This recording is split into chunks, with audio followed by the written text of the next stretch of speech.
Bienvenidos estudiantes del primer año del bachillerato científico con énfasis en ciencias básicas. Hoy el cuadernillo del estudiante o aponde A de la disciplina Educación Ambiental y Salud nos trae el siguiente tema, Ombo Epuna: estructura, individuo, población y comunidad y función de los ecosistemas, transferencia de materia-energía, cadenas, redes y pirámides alimenticias. Actividad de inicio o Tembiapoñe Punurá. Observamos las imágenes y respondemos. ¿Qué se encuentra en el ecosistema observado en la imagen? ¿Qué tipo de ecosistema representa? ¿Cómo interactúan los componentes del ecosistema? ¿Qué más puedes describir de un ecosistema de este tipo?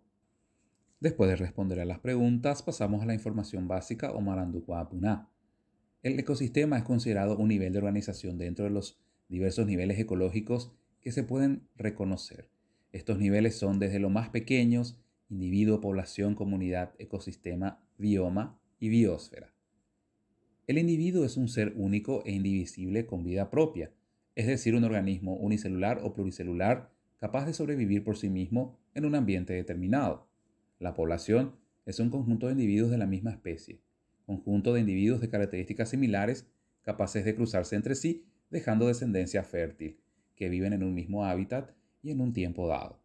Comunidad es el conjunto de poblaciones que conviven en un mismo hábitat en un tiempo dado. El funcionamiento de todos los ecosistemas es parecido. Todos necesitan una fuente de energía que, fluyendo a través de los distintos componentes del ecosistema, mantiene la vida y moviliza el agua, los minerales y otros componentes físicos del ecosistema. La fuente primera y principal de energía es el sol. En todos los ecosistemas existe además un movimiento continuo de los materiales. Los diferentes elementos químicos pasan del suelo, el agua o el aire a los organismos y de unos seres vivos a otros, hasta que vuelven, cerrándose el ciclo al suelo o al agua o al aire. La energía fluye en una sola dirección entre los seres vivos de un ecosistema. La energía solar es aprovechada por organismos productores como las plantas y se transfiere a organismos consumidores como los herbívoros y luego a otros organismos consumidores como los carnívoros. Todos los organismos de esta cadena constituyen la comunidad biológica. En cada traspaso de energía entre los diferentes tipos de organismos hay una liberación de energía al medio, en forma de calor. Por el contrario, la materia fluye cíclicamente. Los elementos químicos son transferidos entre los seres vivos y en el propio medio físico de cada ecosistema. De la energía solar que alcanza la superficie de la Tierra, una fracción muy pequeña es derivada a los sistemas vivos.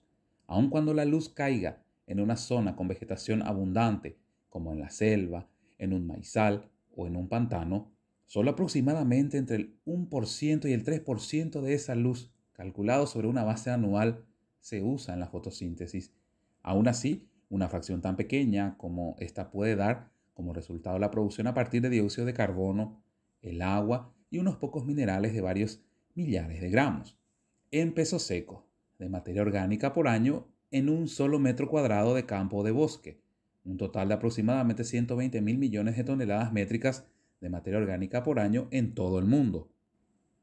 El paso de energía de un organismo a otro ocurre a lo largo de una cadena trófica o alimentaria que consiste en una secuencia de organismos relacionados unos con otros como presa y predador. El primero es conocido y devorado por el segundo por el tercero y así sucesivamente en una serie de niveles alimentarios o niveles tróficos. En la mayoría de los ecosistemas, las cadenas alimentarias están entrelazadas en complejas tramas con muchas ramas e interconexiones. La relación de cada especie con otra en esta trama alimentaria es una dimensión importante de su nicho ecológico. De acuerdo a la transferencia de energía en los ecosistemas, encontramos a los factores bióticos clasificados como productores. Son seres vivos autótrofos, es decir, sintetizan las sustancias que necesitan. Estos seres son capaces de aprovechar la energía luminosa del sol para elaborar sustancias orgánicas a partir de sustancias inorgánicas. Esta capacidad se debe a la presencia de sus células de la clorofila. Comprenden este grupo las plantas y las algas. Consumidores. Son organismos heterótrofos, no tienen la capacidad que poseen los productores y obtienen los nutrientes que necesitan alimentándose por otros seres vivos. Los consumidores se clasifican en primarios o herbívoros, que se alimentan de los productores, es decir, su alimentación es exclusivamente de los vegetales. Secundarios o carnívoros, que se alimentan de los herbívoros. Terciarios o supercarnívoros, se alimentan de los carnívoros, como en el caso de los felinos, como el puma o el león. Luego están los descomponedores, que obtienen las sustancias que necesitan de restos orgánicos o seres vivos en descomposición, como cadáveres, hojas, excrementos. Las bacterias y los hongos son los descomponedores más conocidos. Cadena trófica, del griego trofé, que significa alimentación. Es el proceso de transferencia de energía alimentaria a través de una serie de organismos, en el que cada uno se alimenta del precedente y es alimento del siguiente. También conocida como cadena alimenticia, es la corriente de energía y nutrientes que se establece entre las distintas especies de un ecosistema en relación con su nutrición. Las redes o tramas tróficas describen los hábitos alimentarios y de las interacciones que se dan entre los individuos de una comunidad. Por ejemplo, alfalfa, conejo, serpiente, halcón, algas marinas, peces, gaviota. Es una cadena trófica y en cada eslabón o nivel trófico obtiene la energía necesaria para la vida del nivel inmediatamente anterior y el productor la obtiene del sol. De este modo la energía fluye a través de la cadena de forma lineal.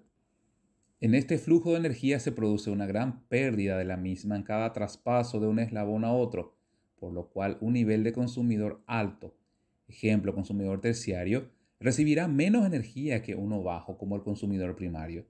Dada esta condición de flujo de energía, la longitud de una cadena no va más allá de consumidor terciario o cuaternario. Pirámide alimentaria.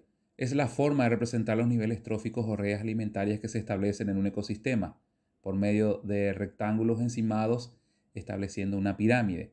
La base de la pirámide está ocupada por los productores, es decir, por las plantas en ecosistemas terrestres, y por el fitoplancton, que son algas microscópicas, y algas macroscópicas en medios acuáticos.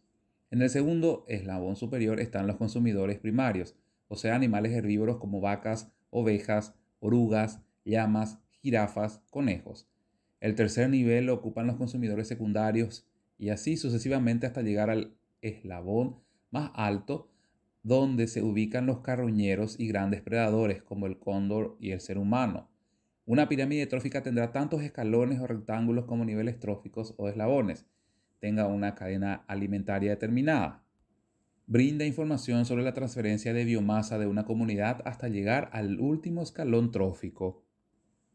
Tipos de pirámides tróficas. Pirámide de energía.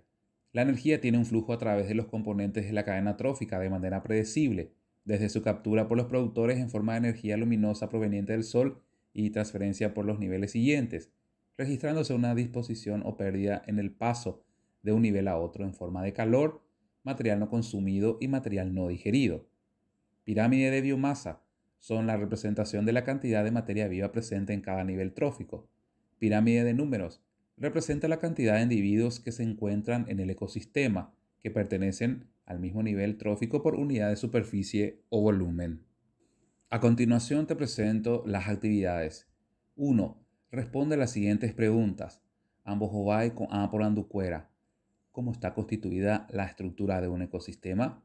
¿Cuál es la fuente principal de energía para los ecosistemas? ¿Cuáles son las formas en que se disipa la energía durante el flujo de energía por los niveles tróficos? ¿Cuál es la diferencia entre cadena alimentaria y las redes tróficas? La segunda actividad.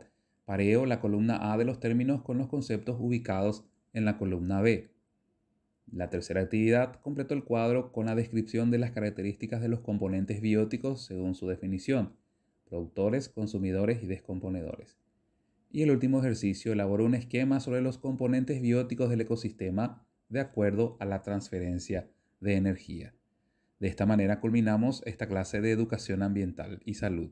Hasta la próxima.